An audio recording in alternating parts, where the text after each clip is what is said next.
ওয়ালাইকুম আসসালাম ওয়া রাহমাতুল্লাহি ওয়া বারাকাতুহু। ভালো আছেন? আলহামদুলিল্লাহ। বাংলাদেশ জামাত ইসলামী নিজস্ব কোনো এজেন্ডা নেই।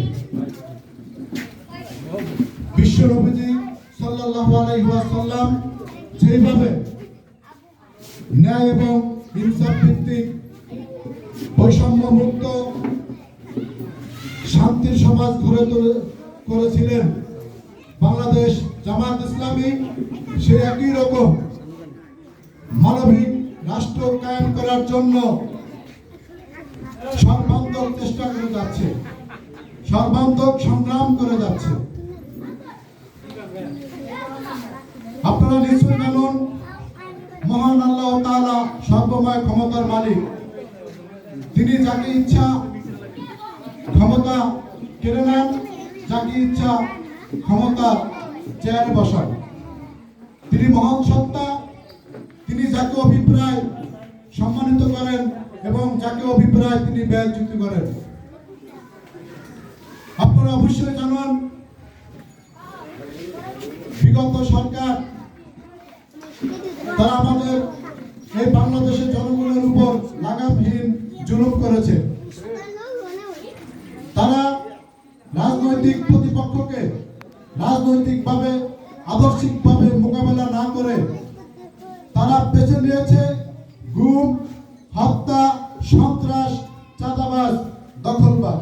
ঠিক। অতএব মূলত আল্লাহ তাআলার পক্ষ থেকে আমাদের উপর সাহায্য এসেছে। আমরা এই সংগ্রামকে অর্থবহ করার জন্য, গড়ে তোলার জন্য আমাদের সকলকে ঐক্যবদ্ধ থাকতে হবে। আমরা 47 দেখেছি, আমরা 1952 সালে ভাষা আন্দোলন দেখেছি, আমরা 69-এর গণঅভ্যুত্থান দেখেছি, 1971 সাল দেখেছি, আমরা বিডিআর হত্যাকাণ্ড দেখেছি, জাতীয় শাপলা চত্বর দেখেছি এবং সরাসরি আমরা জুলাই বিপ্লব প্রত্যক্ষ করেছি। আমরা আর দ্বিতীয়বার এই বাংলাদেশে জুলাই বিপ্লব হোক আমরা আর চাই না। প্রিয় উপস্থিতি, মহান মুক্তিযুদ্ধের মধ্য দিয়ে বাংলাদেশের মানুষ একটি স্বপ্ন দেখেছিল, কিন্তু সেই স্বপ্ন আজও সফল হয়নি। স্বপ্নটি ছিল মানবিক মর্যাদা, সাম্যের এবং ন্যায় বিচার। আপনারা কি কখনো ন্যায় বিচার পেয়েছেন? মানবিক মর্যাদা পেয়েছেন? সাম্যতা পেয়েছেন? আজও সফল হয়নি। অতএব আগামীতে আমাদের সকলকে ঐক্যবদ্ধ হয়ে একসাথে সংগ্রাম গড়ে তুলতে হবে। এই লক্ষ্য এবং উদ্দেশ্য নিয়ে বাংলাদেশ জামাত ইসলামী আপ্রাণ চেষ্টা করছে আপনাদেরকে সকলকে নিয়ে একটি ইসলাম স্বয়ংসম্পূর্ণ ইসলামী আইন বাস্তবায়ন করার জন্য সর্বাধিক চেষ্টা করে।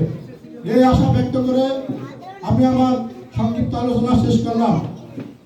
জামাত ইসলামীর সালাম নিন, দাঁড়িপাল্লা মার্কায় ভোট দিন। সব মার্কা দেখা শেষ। ইসলামী জামাত ইসলামী বাংলাদেশ, বাংলাদেশ জামাত ইসলামী জিন্দাবাদ।